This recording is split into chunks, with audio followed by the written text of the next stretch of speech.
nasiana fefy io dia tonga dia totofaty zareo ilay izy tsy nisy tsisy resaka mihitsy izany na kely dia napiakatra tribunal izay efa resy zareo tamin'ny ambaratonga voalohany dia napiakatra tamin'ny ambaratonga faharoa izy dia resy dia napiakatra tamin'ny fitsarana fitampony izy dia resy dia nasain'ny fitsarana fefeny io dia fefena io dia tsy nisy lalana izany satria tato ambadika tato hafa ny tompony dia fefena io dia tsy nahita lalana intsony zareo dia nijanona kely izy aloha dia avy eo indray nanao lalana tato indray izy nanao lalana tamin'ity ilany tekatra dia iny totofany daholo indray iny rehetra rehetra iny zay zany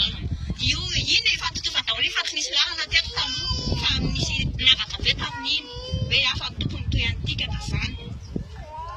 dia tamin'ny riana iry nataony zareo lalana tamin'iny ana iny nataony lalana na mitofany anyity totofany daholo mihitsy ny anay rehetrarehetra amin'ny atsimo iny efa nisy fefy iny zay fa sady fambolena vary izy nisy trondro dia totofany zareo ilay izy tsisy resaka tsisy ninonino mateny raim-bary nanomboka volana mety eo zareo nanomboka nanao an'ilay izy tamin'ity